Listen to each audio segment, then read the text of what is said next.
Hey, what's going on, friends? My podcast every day is broken up into two parts on the free platform. The first part, Act 1, is right now. When it's all done, go right on over to Act 2 to get the second half of the podcast. Thank you so much for checking out my show. Okay, welcome into the Eric Zane Show podcast, a daily show where I discuss news, nonsense, and my personal adventures from right here in the Impact Power Sports studio. They are amazing. If you want to get an ATV, UTV, side-by-side motorcycle, darling, no, baby. Don't. That's going to get him wound up. Don't lick his face, his ear like that. He's going to get a dog boner. I will be hanging out at Impact Power Sports coming up on Saturday, November 2nd. They have an open house because they kind of just redid things and did a relaunch there at Impact Power Sports, 14 Mile Road in Rockford, Michigan. I will be there at 10 a.m. They go 10 a.m. to 2 p.m. This is a perfect opportunity for you to jump in one of their fun vehicles, if you will, and rip around the parking lot and then buy the fucker. That's what you do. ImpactPowersportsMI.com. Tim Kuiper is here. He says, what kind of person with perfect hair covers it with a beanie? As Maureen says, yes, Eric, we don't get to see your luscious hair during beanie season. Dislike.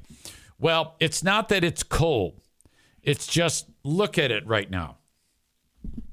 I mean, I look like some fucking terrorist homeless guy. Unacceptable. So that's why I'm doing this. I didn't take the time to make it look as fantastic as it can.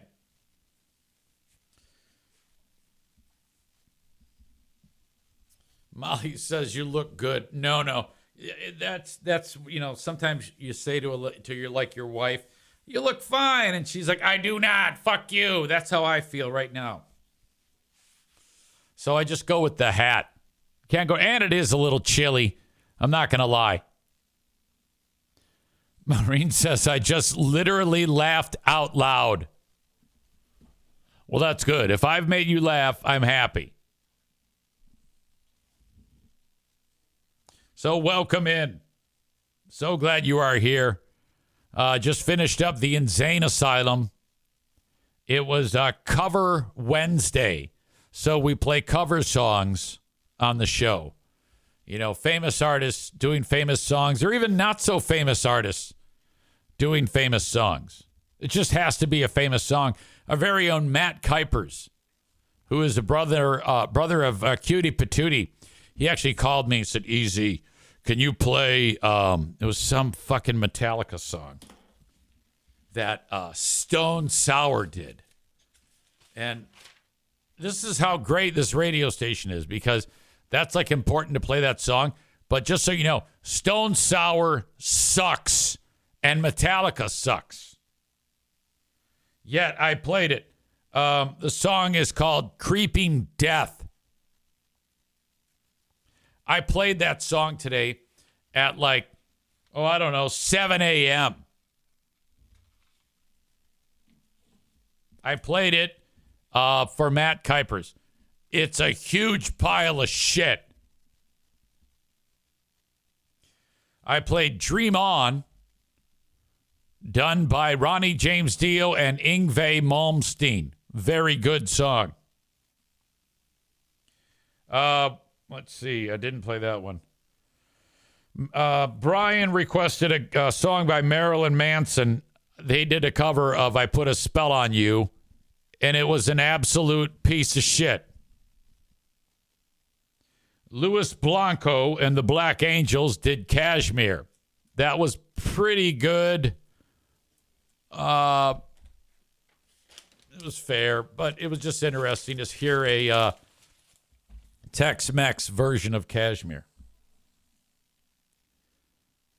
The Animals song, We Gotta Get Out of This Place by Grand Funk Railroad. That was great. Jeff Healey did, the fuck was the song that I played by Jeff Healey? I don't know. Jimi Hendrix song If 6 Was 9 by the Cold Stairs. That sucked.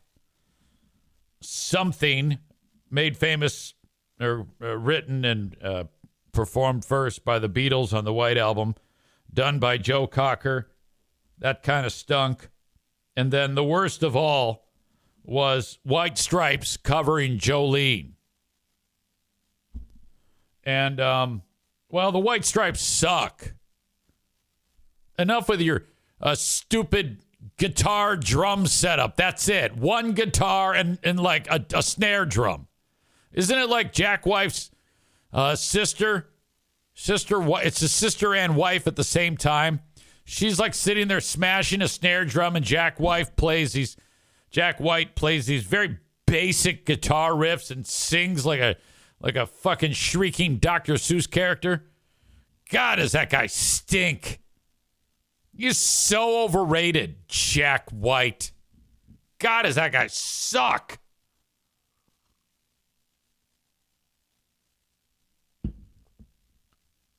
Nick says, Creeping Death is a banger. Not many breakdowns heavier. It's noise. It stinks. Kenny says Stone Sour did it justice with their cover. It's really good. Well, see, the problem is you two morons like shit. So when bands make shit, you like it. And when the original is shit, which you like it, you will then like it when a shit band covers shit song. You know? That's the long and the short of it. That's my opinion. And you should make it your opinion. Tim says, I try to get you to play Chuck Berry, My Ding-a-Ling. Yeah, I'm not going to play My Ding-a-Ling by Chuck Berry. Kenny writes, no, the problem is you, EZ, like shit. That's why I can't listen to your show on Q100 for 99% of the time. Look, I mean, I don't know what to tell you. All I'm doing is playing requests by the audience. The one song that I played, Creeping Death, you obviously like that one. I actually want to take a glimpse into your life in 30 years with you listening to the same shit music. People are going to... You could do a YouTube channel. Molly says, EZ, I love when you shit on everyone. Well, I do too, but I only like shitting on things that require a good dose of shit. Not everything requires shit. There are a lot of amazing acts in the world that I like. Kenny says, I mean, I really tried, but I gave up. You never even played the one and only song I asked you to play. That might have been an oversight. Can you tell us, regale us with what the song that you requested of your old pal EZ? What is that song? I'm curious to hear what I did not play for you.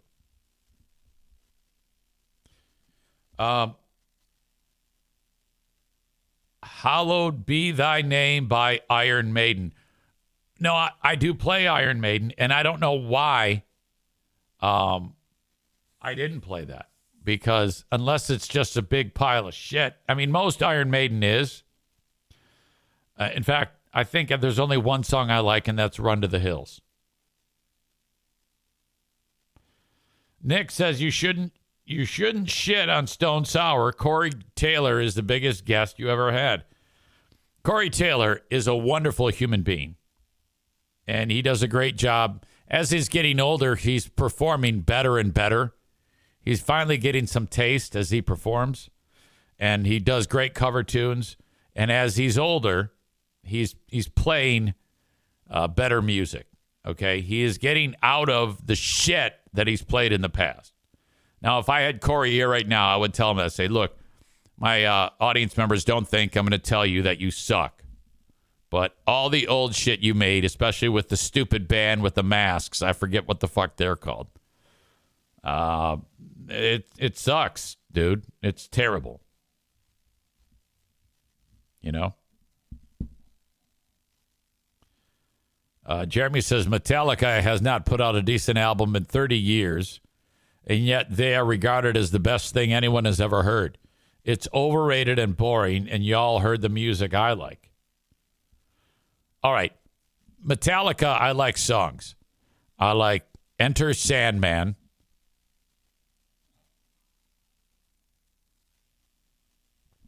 I like their version of Queen's Stone Cold Crazy, kind of. I like that song where the old lady sings. She goes, da da da da, da da da, da da da da. Marianne Faithfull. What was that song called? Da da. I think it's called da da da da, da da da. The memory remains. Fortune fade, ray, ray, ray, way, way, way, but the memory remains. I like that song. What else do I like by Metallica? Turn the Page. That's excellent. I like anything off of the one album that everybody hates. I'm kidding. I don't even know any of this. I'm just trying to troll you.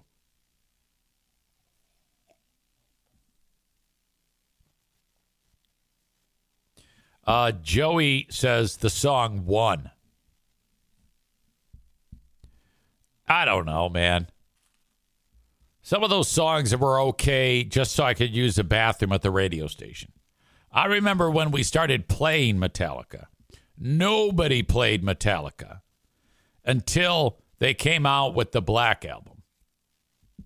And then even then, we barely played anything off of like And Justice for All.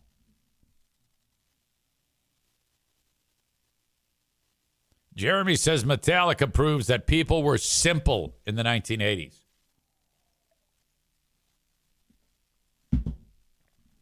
So anyway. That was part of what I did on Q100. Kenny says, you guys are so terrible. And it's completely acceptable that you would say that. Because you are looking at the world from, like, a weird vantage point. You are in the upside down, like in that show, Stranger Things.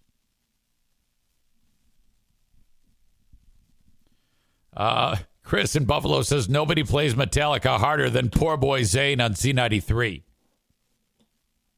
Bob is going to see Metallica at Lincoln Field in Philly. Nick actually went ahead and got the cover artwork for And Justice for All tattooed on him. That's how much he loves that album.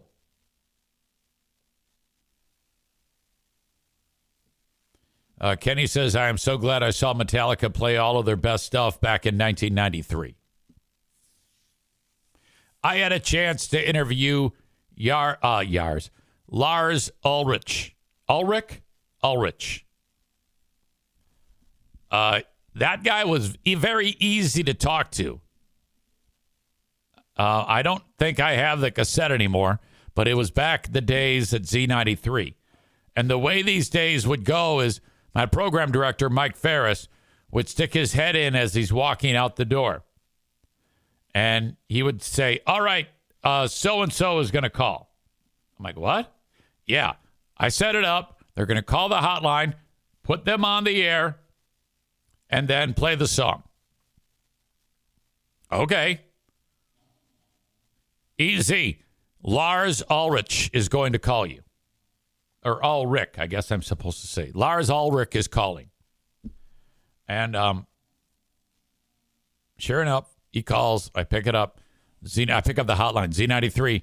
We're not on the air. He goes, yo! He always starts with yo. Yo, Eric saying it's Lars. Lars from Metallica. Hi, Lars. How are you? Yo, I'm great. I want to talk about the new record. Yo. Okay, cool. All right, man. We'll put you on, Lars. I'll see that at 3. And we're checking out Lars Ulrich Hey, Lars. And then he got on there, and I don't remember what the fuck he said. I sure wish I had that audio now. My God. Can you imagine that? How valuable that material would be to me on a personal level if I have the... I mean, he was gigantic then. Why I didn't save it, I don't fucking know. I mean, it might be somewhere in the old EZ archives, but I doubt it. I hope Cecil with a Y shit on Lars. Everybody hates that guy.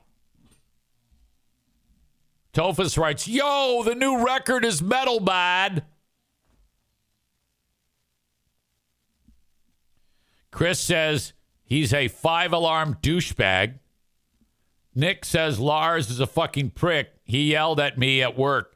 You see, Nick works in the fabled Van Andel Arena. So he might see some of these folks when they show up in the bowels of the arena. Please, details on how Lars gave you the business. I didn't know you were so sensitive, Nick. You didn't really strike me as the type that would get fucking butthurt by one of your heroes.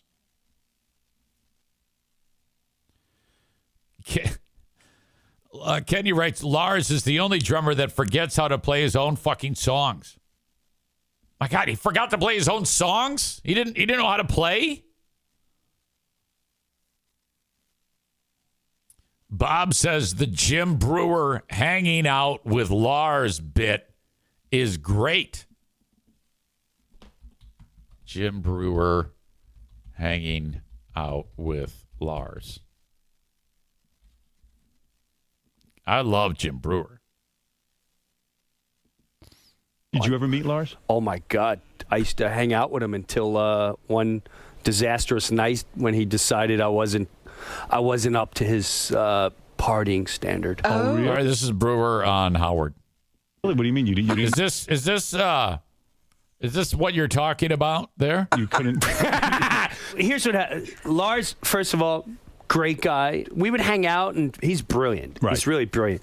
So he's like, he was living in New York for a while. He's like, Jim, if you're playing some clubs, let's fucking go downtown. We'll hang out for the night. You gonna hang out, huh? So we go downtown, and I'm playing some place down in a village, and I find me and him ride down together, and he gets in the car with me, and I find a knapsack. A knapsack. And I feel bad because it's an NYU student. He's got all his books. And I'm like, oh, this poor bastard kid left all his books. I got $200 worth of books. Let me hold on to it for the night, and I'll send it to him in the morning. Well, this rubs Lars the wrong way. Yeah. Dude, why would you fucking carry a fucking knapsack with us all night? Looks ridiculous. Get rid of the fucking knapsack, huh? You're no fun. So, dude, so I got this stupid thing. It's starting to slowly irritate him. Yeah. Now I see he's starting to drink a little, and we've drank before. I've just never seen the wild side. You know, we've hung out and moshed on buses and in San Francisco, tore it up, but I never really saw this side. Right. So we're at this club, and having a drink. And this kid obviously knows this is Lars, and he comes up to Lars, and he's like, "Excuse me, can I bum a cigarette off you?" Lars turns around. He's like, "Did it ever fucking occur to you that sometime tonight, before you engaged in this evening, that you'd probably want to have some cigarettes, and you might not know it, but I work really fucking hard for this pack of cigarettes, so why don't you go buy yourself a pack, huh?" So I'm like, and the guy's like a little offended. He's drunk and he's with some big boys. I'm like, nah, listen, it's cool. He's like, no, fuck that. Go fucking buy yourself some cigarettes. So I'm like, all right, let's get out of here. I wish this wasn't on Howard's show so I didn't have to listen to these fucking cackling idiots. Here. Right. Well, now this leads to, can I see that knapsack for a second? Takes a knapsack down the village. It's packed Saturday night. Tosses it across the street in front of the Comedy Cellar. Oh, man. The thing slams by some chick's foot. Books scatter all over. He's going, huh? there's your fucking knapsack, huh? There's your fucking, fuck that kid, he's fucking irresponsible. He's irresponsible, huh? And that was it? Oh, no. So now we start heading towards 6th Avenue. Right. And on a Saturday night, 6th Avenue, about 1 in the morning is packed. Yeah. Right. You can't believe it. He turns around, he's like, we're hanging tonight, right? We're fucking hanging. I say, yeah, it's a fucking knapsack bullshit. We go walking across 6th Avenue, and the light is green. He doesn't stop. He keeps walking, and cars are literally like, he's banging the hood. He's like, what the fuck? Get the fuck you, huh? Boy, he's angry guy. Are we hanging out? And I swear to you, if they wrote the scene in a movie, you'd go, this is a little over the top. Yeah. He stepped on the back of a car, walked along the windshield, over the top, down on the hood. He's like Superman. Beyond Superman. I don't know what he was doing. He's hardcore. So now he brings me this little club. And I'm always been a starstruck guy, so I'm still we walk in this little private club. It's definitely, walking. It's a little dark 7th Avenue street. He's like, I think some of my friends are going to be here. Let's go fucking say hello and end this night right. And we go there. It's really dark. I was a little creeped out. And you talk about $1 billion worth of entertainers. Yeah. We walk in there. It's Matt Damon, Ben Affleck, Gwyneth Paltrow, one of the Backstreet Boys, Dave Matthews. And I'm just sitting there going, are you fucking kidding me? Wow. Everybody famous. Holy shit, no one knows about this fucking... If this place were to burn down, 90% of Hollywood is fucked. Right. Fucked. They all know where to go. And it was just this group in this little place, and it was about 2 a.m, and my wife was pregnant with my first child, and I was like, I gotta get home. He's like, you fucking leaving? Look at this party. I said, dude, are you fucking kidding? You're gonna leave right now? Right in the middle? Are you fucking kidding? Couldn't get him on the phone after that night. Really? In other words, you didn't live up to I said, I gotta go. You're not fun. You didn't party right. I didn't party too hard. I'm a And you don't 2 step a.m. up- party. and I you can don't make it a 2.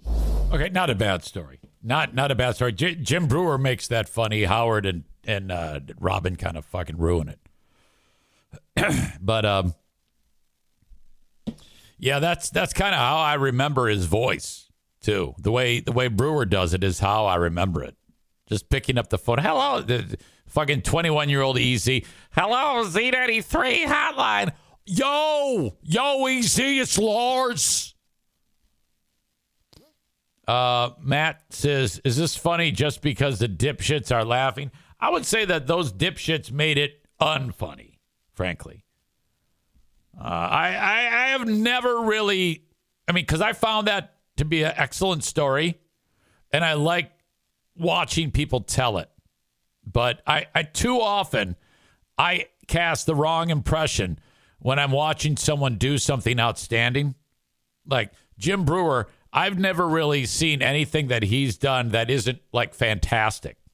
I love it. And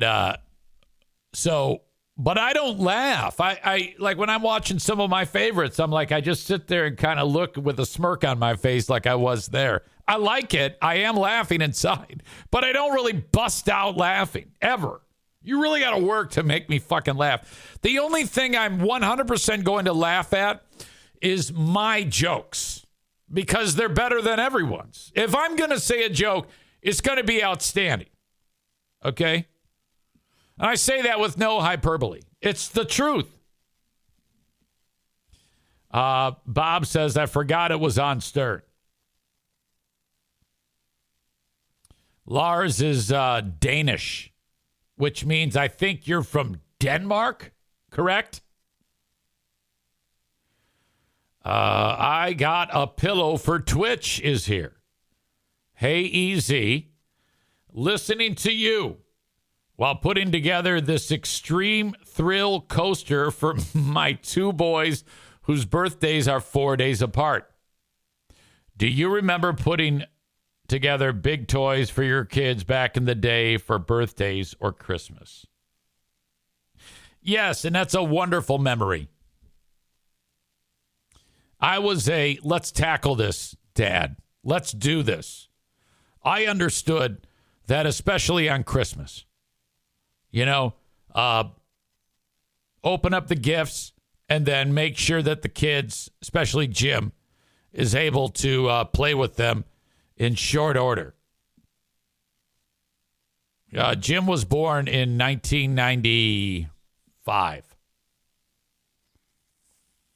April. So you had May, June, July, August. That meant December of 95. That was my last Christmas drinking. Because in June of 96, that's when the shit hit the fan. So I can pretty much promise you that Christmas 1995, Jim was only 6 months old. But I don't know if I had to put that much shit together then, because he wasn't old enough to play with anything like you're working on right now. But I can totally picture myself reading instruction manuals while drinking like 8 Busch beers or something like that. Kenny says, I miss playing Santa. Trigger warning, I'm about to talk about Santa. If there's a child listening, I don't want to fuck anything up for you. I was getting to the point as a dad where I'm like, boy, what do I do? My kids all believe in Santa. Do I sit them down and say Santa is really me and their mother, Pooh Bear? And I didn't have to lift a finger because Jackie comes walking up to me. She looks up. She says, Dad, are you Santa? And Jim's standing there right behind her. And I go, yes. Yes, I am. Where did this come from? And I guess a friend had brought it up in the kid friend world. And then it traveled over to my family. And that was it. And then I'm like, yeah, I don't recall. And they were so cool about it. They go, oh, well, does that mean that we still get gifts? Well, yeah, I've always been Santa. Of course you're going to get gifts. And that's all they cared about. They go, okay, good. I don't know what you're going to do if you're a dad or whatever or a mom and the kid starts freaking out when the news is broken to them that Santa is really mom and dad. I remember when I found that out. When I was a kid, Matt Smith, he's the guy who my dad used to pick on because he had a stutter. Poor guy. God damn it, that was rough. So awkward. He said, Eric, there's no Santa. I'm like, nuh-uh, that's not true. No, I'm serious. I am 100% serious. There's no Santa. I was like, holy shit, I can't even believe it. That's about all the memory I have about that. Why do we do that? I got a pillow for Twitch, writes, my oldest is 8, and I have a feeling this might be his last year of believing. Trouble is he has siblings, 6, 4, and 2, and he has to keep that under wraps. Wow, 8, 6, 4, 2? Dude, that is, that's fantastic. Okay, look, if you want to survive this, 8, 6, 4, 2, you're going to have to focus and make sure that you make strong decisions about your well-being, because those 4 are going to push you to your limits. There's going to be a time when they're 17, 15, 13, and 11. And that's, it's 50-50 whether or not you guys survive. So in order to make sure that you are in the best possible spot, you got to start building some healthy living habits. I want you to eat right. I want you to be in shape like that of an Olympic wrestler. And stay focused and make sure that you are not like friends of these children. You need to be a dad. And if you are a friend to those children, things are going to get fucked up. You want to be the guy who's parenting. The time to be friends is further down the road. Ladies and gentlemen, your old pal EZ with a few words about my latest and greatest partner, Prize Picks, America's #1 daily fantasy sports app with over 5 million active members. My goodness. Prize Picks, what I love is the easiest and most exciting way to play daily fantasy sports, and all you do is pick more or less on 2 to 6 player stat projections and watch the winnings roll in. Check this out. One. Caleb Williams' passing yard gets you 1 win on Prize Picks every week in the month of September. That's right. Only 1 yard gets you an automatic win every football weekend in September. 4 weeks of free W's. Don't miss this deal on Prize Picks because it's gone when September ends. Now, you can win up to 100 times your money on Prize Picks with as little as 4 correct picks. Also, good news, Prize Picks is the best way to get action on sports in most states, including California, Texas, and Georgia. Prize Picks is the only real money daily fantasy platform with an injury insurance policy so that your lineups stay in play even if one of your players gets injured. If your player leaves in the first half and doesn't return, your picks are still alive. How about this for a lineup? Tyreek Hill for more than 90 receiving yards. Dak Prescott for more than 263 passing yards. Josh Allen for less than 240 passing yards. And CeeDee Lamb for more than 96 receiving yards. Then you watch, you root, you have fun. Download the Prize Picks app today and use code Eric Zane and get $50 instantly when you play $5. That's code Eric Zane, of course, on Prize Picks to get $50 instantly when you play $5. You don't even need to win to receive the $50 bonus. It's guaranteed. Prize Picks. Run your game. Hey, everybody, it's your old pal EZ to talk about one of my amazing partners, Mint Mobile. Mint Mobile's done it right, you know. If you're like a sucker who's trapped paying tons of money to big wireless, it's time to end that cycle. You see, with big wireless, what you see is never what you get. Somewhere between the store and your first month's bill, the price you thought you were paying magically skyrockets. I've seen this happen so many times, especially with Pooh Bear when she breaks her phone and gets a new one. Oh, yeah, it's only going to cost me this much. And get home and it's a complete disaster. I need a personal loan to pay the bill. With Mint Mobile, you'll never have to worry about the gotchas ever again. When Mint Mobile says $15 a month when you purchase a 3-month plan, they mean it. Okay. Mint Mobile is here to rescue you with premium wireless plans. I do this, and you should too. My bill went from astronomical to $15 a month for my phone. All plans come with high-speed data and unlimited talk and text delivered on the nation's largest 5G network. The game is up for big wireless. We are on to you. To get this new customer offer and your new 3-month premium wireless plan for just $15 a month, go to mintmobile.com/Zane. That's mintmobile.com/Zane. Cut your wireless bill to $15 a month at mintmobile.com/Zane. $45 upfront payment required. That's equivalent to $15 a month. New customers on first 3-month plan only. Speeds slower, over 40 gig on unlimited plan, but you'll be fine. Additional taxes, fees, and restrictions apply. See Mint Mobile for details. If I could go back and do it over, I would do it this way. Not that my kids turned out bad. They didn't. It turned out great.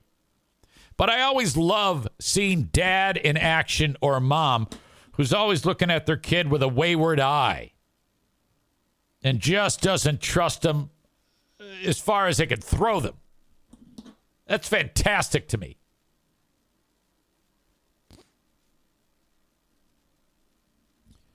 Go Blue 0052 is new. and says, hey, EZ, first-time commentator. Well, maybe not new, but it's a first-time comment. Listening in the truck in northern Georgia, heading back to South Carolina to unload. Love the show. There are several people who do what you do for a living on this show. Jeremy is one of the most vocal. He drives truck. I know that Bleeding Heart Brian drives truck.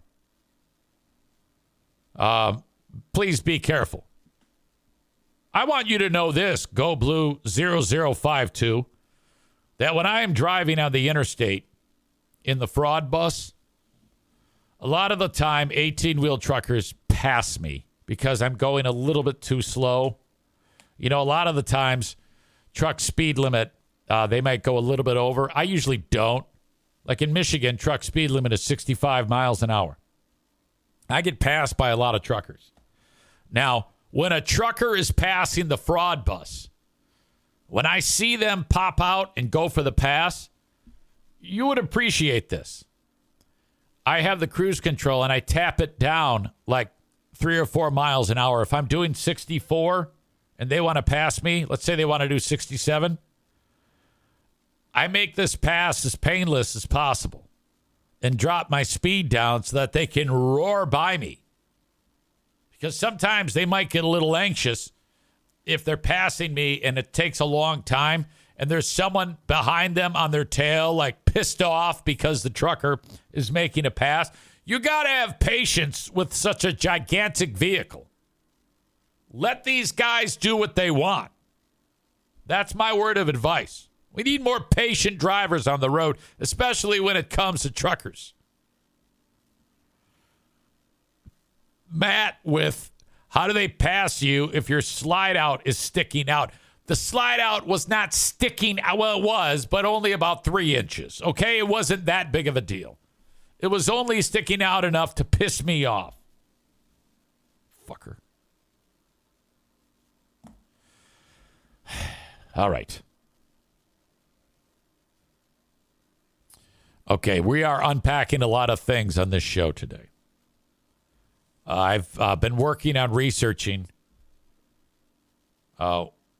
whether or not I can buy rental property in beautiful Grayling, Michigan. Before I get to that, Jeremy writes, all I ask is that y'all please be predictable. Don't make me guess what you're going to do.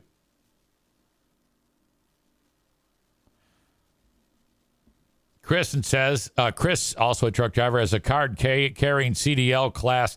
Well, I don't think you're I don't think you work as a truck driver, but he says as a card carrying CDL class A and school bus endorsement, please slow the fuck down. Oh yeah. I'm even guy who when trucker passes me, I flash my lights like, hey, go on, get over. I let them know. And then you know what they do? They like hit their hazards to let me know that they think I'm awesome because I am. You know that. So yesterday on the show, I talked about the idea of the Eric Zane Show podcast branching out to being a property manager. Vacation rental properties. Because I was talking with Charity Scam Mike. He goes, I'm telling you, man, Grayling is popping. My buddy, I have 2 buddies that do this, Airbnb, Verbo, and their places are full April 1 to the end of September, to September 30. They're charging between $200 and $300 a night, every night, for houses that are $80,000. So I'm like, fuck yes. One of you said, easy, check the local laws. And I did. I actually did this. As of May 2024, the local government was figuring out what is happening here, especially in the area along the Osable River. People are doing what I want to do. But I'm of the opinion that you don't really need to have a property right on the river. I mean, that's great if you can. All right. But the people that my brother-in-law, Charity Scam Mike, knows, their properties are in the middle of fucking nowhere. And they're still packed because you've got an unbelievable draw for people from down south Michigan to go up north. They love the environment, the outdoors. However, there are laws in place that I have researched. So, and it all seems very doable to me. They've also made it so that they're taxing these properties because they figured out. See, that's how it works. People buy up the properties and they start doing their thing. And then, like, the local organizers are like, oh, okay, well, as a way to make money, let us throw out some ordinances. Let us make some rules on this and let's tax it. And I'm like, good for you. You should. You should tax it. That's the way the world works. That's how municipalities make money. However, the best part is there was nothing in anything that they had discussed, and it was in May of 2024. May of 2024 was when they were really taking a hard look at this and adding ordinances and rules into this entire industry, if you will. And they had things like got to have trash pickup, can only burn clean, dry wood, no more than this number on the occupancy. The home can't have any more than this many bedrooms, because what they don't want is homes that are in like neighborhoods getting like swamped with like 50 people showing up and pitching a tent on the front lawn in someone's fucking neighborhood. So there's all these regulations and rules. And I'm looking at them. I go, yep, I can do that. I can do that. I can do that. No problem. Uh-huh. Okay, great. Okay, great. Okay, great. Uh-huh. Yeah, awesome.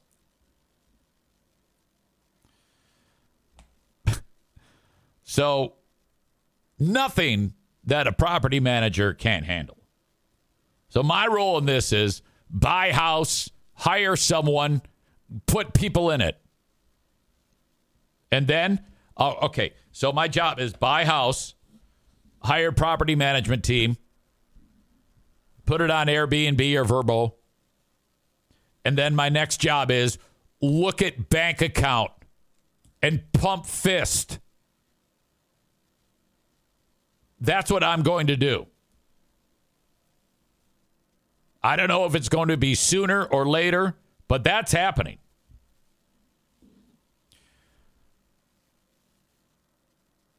Matt writes, it's the mice and meth that attracts me to the hard living line.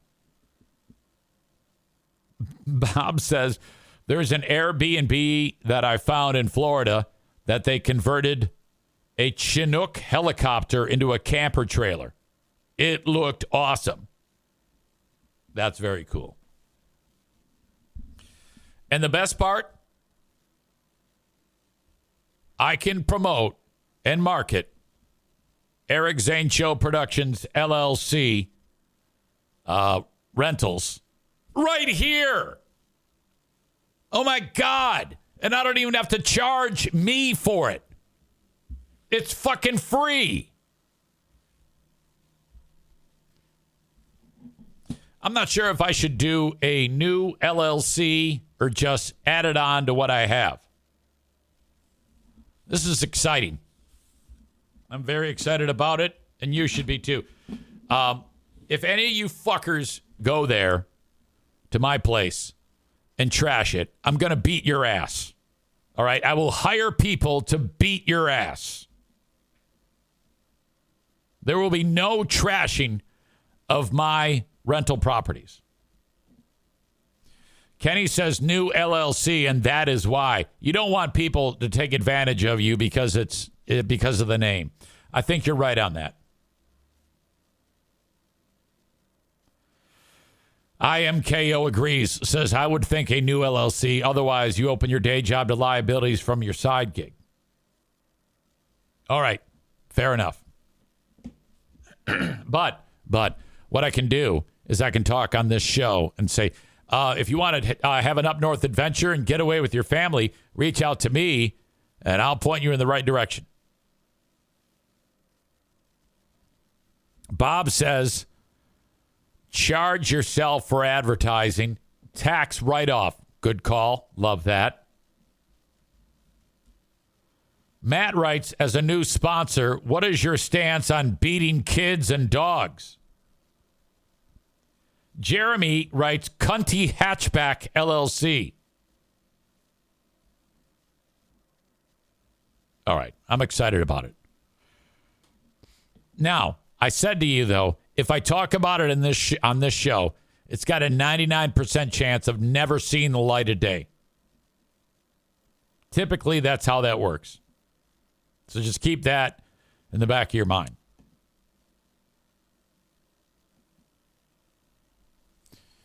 Uh, 14-year-old.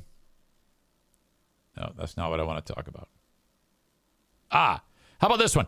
Teen dad, now on a path forward, gets a free car.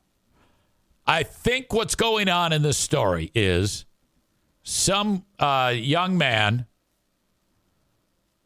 he was into two things when he was a teenager: stealing cars and getting chicks pregnant. Now, I guess he, after he got busted for stealing cars, he's supposedly found the straight and narrow, and now he's turned his life around, and everyone's giving him shit. I'm anxious to find out more. The local TV station did a story about it. Once someone's caught in the criminal justice system, it can be hard to get out. But one West Michigan teen is proving there is a path forward, and now he'll have a new set of wheels to drive his success. There's your keys. Go out there and check it out. 17-year-old Jalen Kendricks received his first car, Got it, y'all. a 2008 Honda Accord. I love it. It was something he was working hard for. I've been trying to get a car for so long. I've been saving up, and then it's always like something that happened, and I'll have to like spend a whole bunch of money, and then it'll just bring me back to the start. Jalen didn't have to use any of his savings for his new set of wheels. Thanks to Christian Brothers Automotive on Plainfield Avenue, it was free. Almost all of the Christian Brothers give away cars when we get the opportunity. It's just something that we found is it's rewarding both for us, and we have the opportunity to really bless someone. Appreciate Right. it. You know. For the last 3 years, I like those type of Christians, you know? I don't like the type of Christians. I mean, it's called Christian Brothers. I'm assuming this is faith-based. As long as they don't, like, pick and choose and, judge people. Like, this guy here, he gets a car. I sure hope that these folks have an open mind about, like, people who tend to be ostracized by Christians. You know?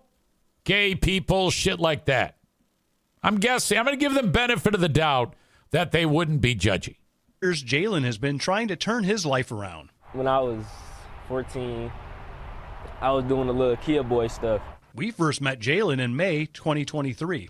You don't want to keep putting your family through The Kia Boys, it's a local organized crime group that steals cars, particularly Kias, because I guess there was some weirdness on the way those cars are built that made them easy to steal, so he was doing that. that same stress. After he was arrested for stealing cars and gun possession. You want to try to make a difference to help other people and help yourself first. He's part of a diversion program. If he breaks the law again before he's 21, he will go to prison. It's been an unbelievable journey with him, and to see him rising up to the occasion. I always say I help people who help themselves, and he definitely has done that. Jalen's boss at Tropical Smoothie Cafe has witnessed his turnaround. Jalen has worked hard. He's overcome tragedy. He's been a role model for his friends. He's By the way, she's cute. one of the hardest workers I have. Jalen is also a new dad. See, I don't want to have my daughter see me like that. More motivation to stay out of prison. That's the biggest thing. Like, I want to be a good role model. Jalen is proof that a consequence of better choices I'm still shocked. I don't believe it. It's can drive success. just a blessing still. Like, I'm glad, happy. I can't stop smiling. Jalen says in the future he would like to go to an HBCU and study engineering or criminal justice, and he's already been offered a few academic scholarships. In Plainfield Township, Darren Bauer, Fox 17 News. All right. As much as you know me, I would love to find something horrible to say about all of this. But I'm struggling. I'm struggling to find. Okay, Cole writes, hopefully his car gets stolen. Starman 314 says, I need to start stealing aircraft. Maybe someone will give me one. Let's see. Kenny writes, quote, we couldn't fix this one up to our standards, so we're giving this old piece of junk away to make ourselves look good. Kenny says that could be the quote from the car dealership. And then he says, of course I'm kidding. I hope it's not like that at all. LOL. You don't need to say just kidding. You save that for our pal Free Beer. That's a good joke. Runner Girl says, funny, I have heard nothing but bad things about that company. I was told never to take your car there. Well, aren't they a dealership?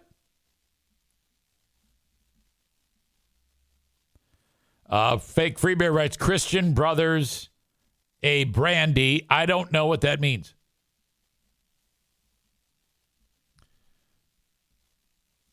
Cole adds that this guy, the kid, is asshole of the day. Now, I don't understand that. Why would the kid be the asshole of the day? I like this. For whatever reason, he gets the car. I don't know what he did to deserve it. I mean, well, I think it's just a kind gesture, guys. I can't really say anything about this.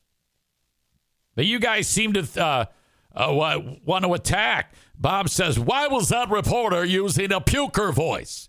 Yeah, I don't know about that. He sounded like he was puking. You're right.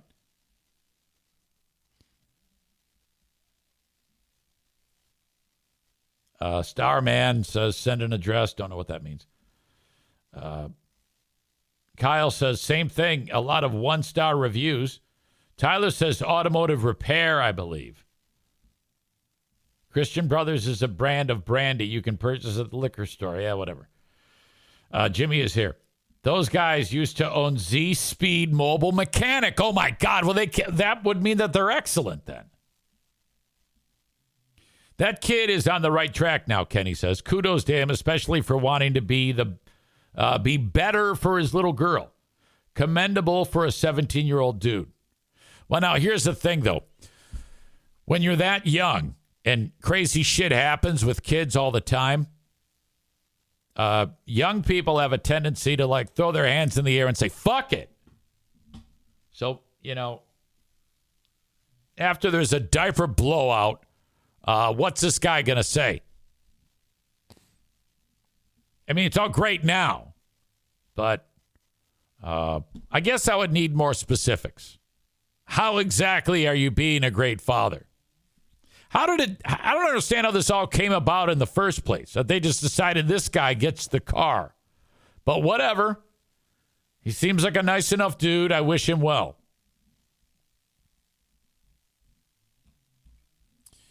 Okay. Moving on. A 14-year-old kid is arrested in a sextortion case. You hear about these from time to time, where the kid will get porno pictures of his friends or whatever the fuck, and then say, yeah, give me some money or the world's going to see your vagina. And a 14-year-old boy got busted doing this. So you had the good kid right here that we just heard from. He's got the car. And then this asshole who doesn't have the car, all he's going to have is the inside of a prison cell.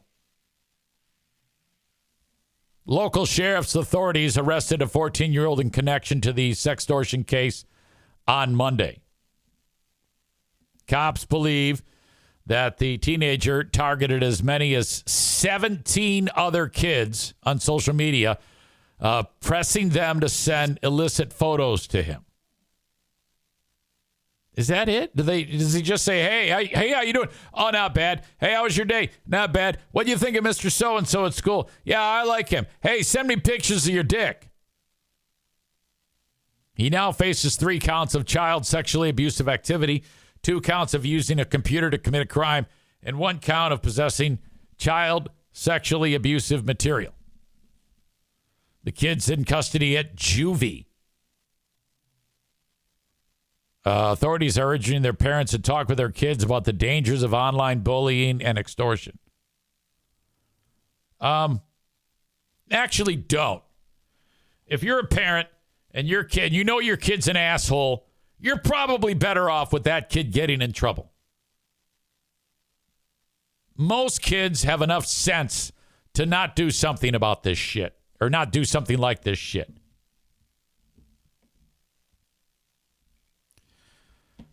Safety tips and resources for victims, teens, and parents.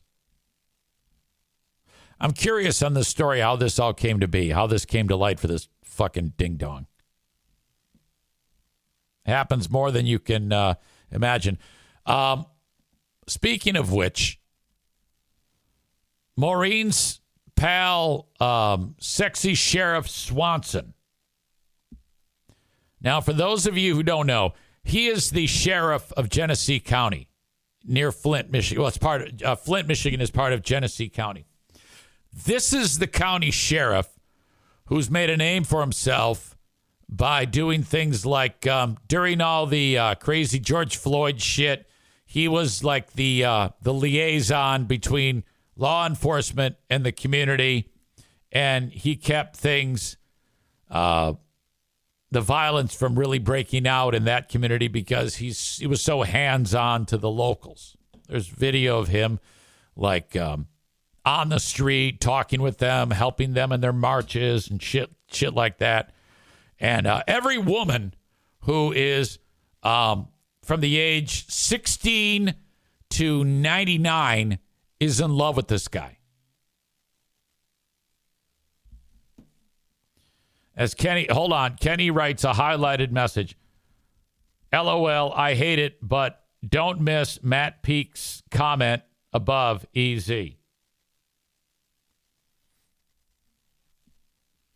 Matt talking about the kid that got the car says now he has a hot car to leave the kid in when he's sick of it. Oh my God. Fake free beer drops this horrible racist joke. It's going to be awkward as shit when he uses that car in a drive-by. That is unacceptable, fake free beer.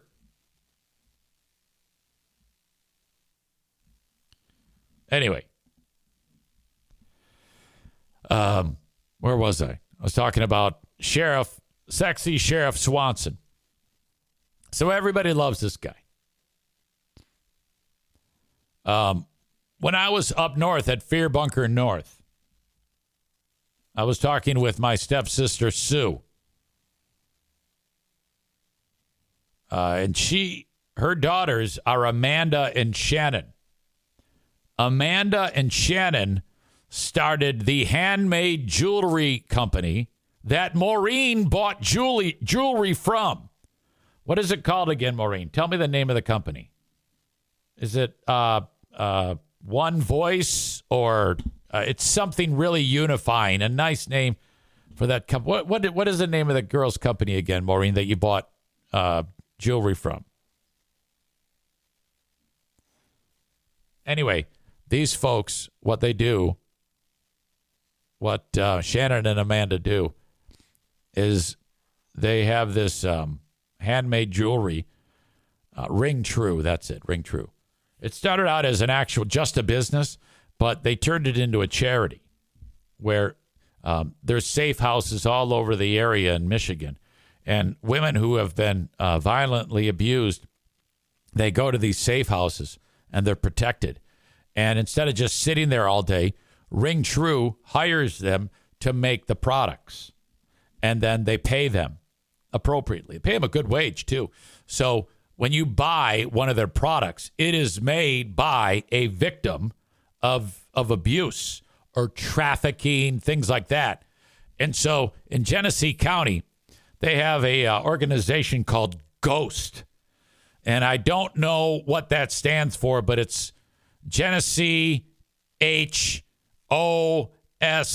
Trafficking. It's an organization to bust traffickers. And they do all sorts of shit with what's To Catch a Predator? What's that guy's name? Chris Hansen. So you've got the Ghost Task Force, Chris Swanson, Chris Hansen, and a lot of the people that are involved with these horrible incidents then become makers of the product. So Shannon and Amanda have become pretty tight with Chris Swanson, the sheriff of Genesee County that Maureen is in love with. There is a high degree of probability that the good sheriff will be joining us on this show. I'm telling you that right now. Genesee Human Oppression Strike Team. And Shannon, my niece, she got a phone call from Chris Swanson because he endorses them about their products, you know, and all these amazing things that they do. And he said to Shannon, do you want to go on a raid? And you and Amanda. And Amanda was out of town, and the day came to go to witness one of these trafficking raids. And so Amanda calls my stepsister, Sue, and says, Shannon can't be there. Will you go with me? So mother, daughter go. And it's in the middle of a trailer park. It looks like any other trailer in a trailer park. And you go in there, and the team is all in there. And Chris Hansen was actually there for this. And there's cops at computers at the raid site. And you got all the cameras there in the back room. And Chris Hansen, Sheriff Swanson are there. Shannon and Sue. And then the decoy is a cop talking to bad guys. And, I mean, this is the craziest shit. And they know that it's a 15-year-old girl that they're talking to. The decoy says they're 15. And in Michigan, all you got to do is walk into the place and you're busted. You don't have to change. Money doesn't have to change hands. So, as it was described to me, they got a guy on there. They got a fish on the line who says, yeah, I want to have sex with you, and I want you to pee on me. And that's what Sue told me that the fucking kook said. Ugh. So can you imagine that job? You have to sit there and talk to these animals. And so, sure enough, they sat in the other room. And during that raid, well, all the bad guys come to them at the trailer. And more than one came, and they busted them. And one guy was denying everything. And my stepsister sees when Chris Hansen does the walk-in, you know how he used to do from To Catch a Predator? This is like an online show that he does now. I don't know the name of it. But same deal. You know, you get the same reactions by these idiots. And then the other guy who got busted, Chris Hansen walks in, and the dude knows what's up. And the dude just puts his face in his hands, and he's doing what have I done? Oh, my God, I really screwed up now. Oh, shit. Oh, man, it's so bad. So he's singing like a bird. My God. So they got to witness that. And I did hear that Sheriff Swanson has bigger aspirations. Like, he has said, I'm going to be the governor of Michigan. All right, that is Act 1 of the podcast. Act 2 is available right after this one. Go check it out. What are you doing? Don't miss a second of it. Thank you so much.